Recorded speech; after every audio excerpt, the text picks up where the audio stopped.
Let me introduce you to my new Kenmore steam iron. I got this as a backup for my big heavy duty iron that I use in my business, and I've been using it for a couple of weeks. So I wanted to really understand how it worked before I made this review video.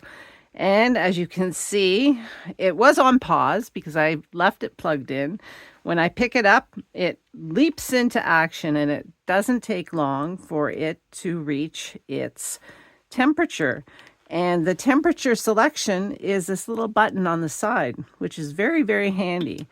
So I've got it set for wool now, but if I just push that button, and look, it's already ready to go while I was talking to you. If I push this button, I can up it to cotton, and it's just gonna increase its temperature. And I've got it set for steam. Now there's maximum steam. And also, I think I've filled this tank twice since I've had it, and I've used it a lot. One thing that I will note is this dark color makes it hard to see when the water is at that line. So Kenmore, if you're listening, this is a little bit more clear here. So you can see right now my water is down at this level. I haven't filled it to max because one thing that I don't like is any water dripping out of the tank, and that hasn't happened here. So I don't know if it would if I filled it to max, but hey, better safe than sorry. The tank is in this little door, and it locks very easily. I shall put a bit more water in it. And there's no filter in this, just a container that I have beside my work table. So it's a nice generous size hole to put the water in, and then the tank door just clips shut just like that. And if I wanted steam, I just push this button, and you can see it's a nice blast. And it also sprays water, which is something that my big industrial iron doesn't do. So if I want, the water just comes out of here. All right, so I'm going to pre-iron these squares of cotton because I am making some napkins for our B&B guests who are visiting from outside of this country, and I am in Canada. I'll just turn those around so you can see our lovely fabric that we make our napkins for. So there's 4 people coming, so I will make 4.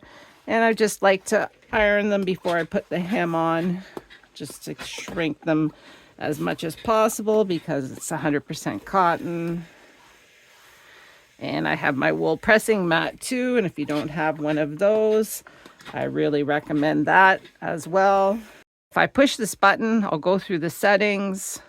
I have jeans, so that's a little bit higher temperature than cotton. And then linen. So linen would be the top temperature, and you can see it's already set for that. We're at linen, and I'm showing ready. And this is the lowest setting, acrylic. So now it's got to come down in heat, but I'll just cycle through. There's nylon, silk, poly,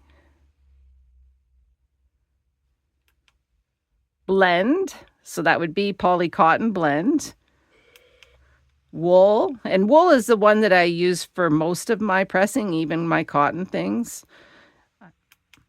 Cotton, and then jeans and linen. So it's very, very handy. I really like having that button there so that I can quickly change the temperature. It has a self-cleaning button too, which you would want to do every once in a while.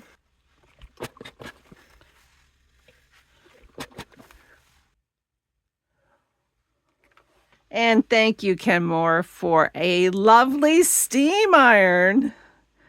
Very, very, very good value.